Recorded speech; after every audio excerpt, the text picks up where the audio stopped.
Dan, dan, dan, dan. Hello guys! Muli na naman nagbabalik ang Reyna ng Karagatan. It's me again, Joshua Duga.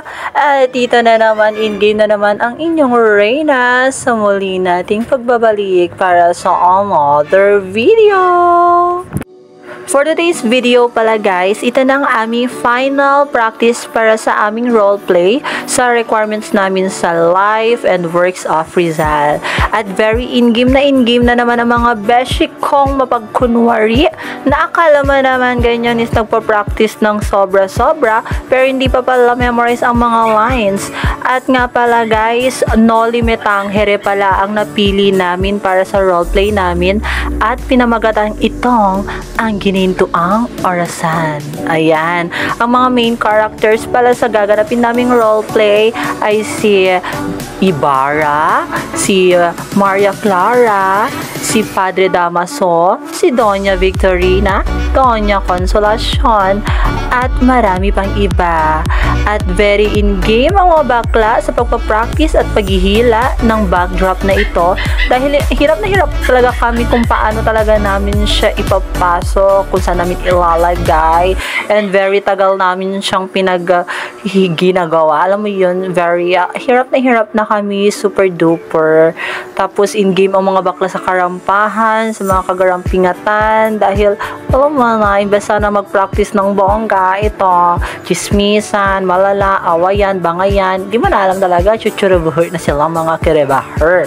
Ayan na nga. So, panoorin nyo na lang muna kung paano talaga kami kunwari ang practice ba. Chiririt!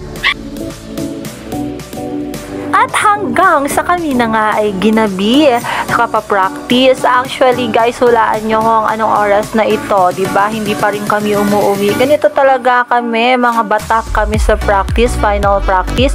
9 PM na kami nung natapos na kami at nagpa-final na lang ng mga props dito para ready to go na, at very mahalat dito guys kung alam nyo lang.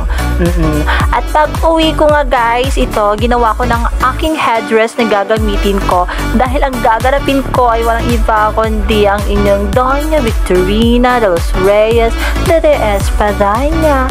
Syempre, kailangan maganda ang headdress natin dyan at hindi tayo magpapatalo kay Doña Consolacion.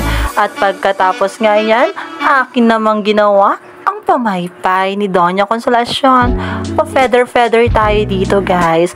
Actually, color red ang napili kong color para medyo mataray. Alam nyo na si Doña Victorina, mataray-taray.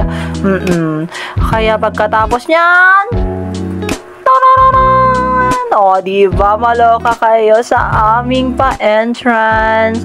Ready na kami at itong araw na ito na nga ang aming pinakahihintay, ang aming final and bongageous roleplay. Ayan.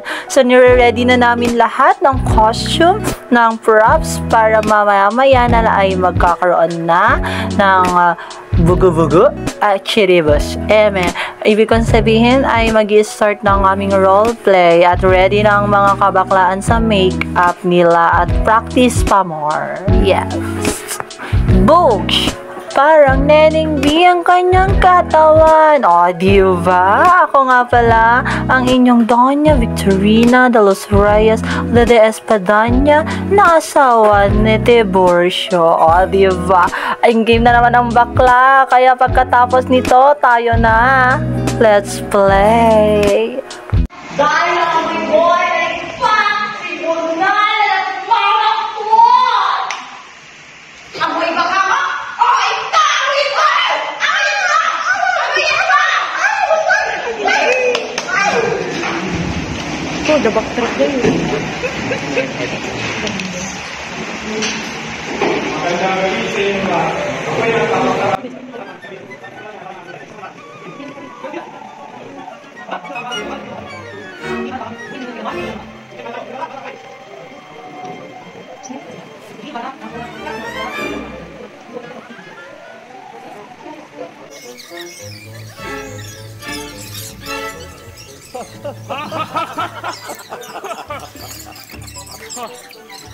Mga indio.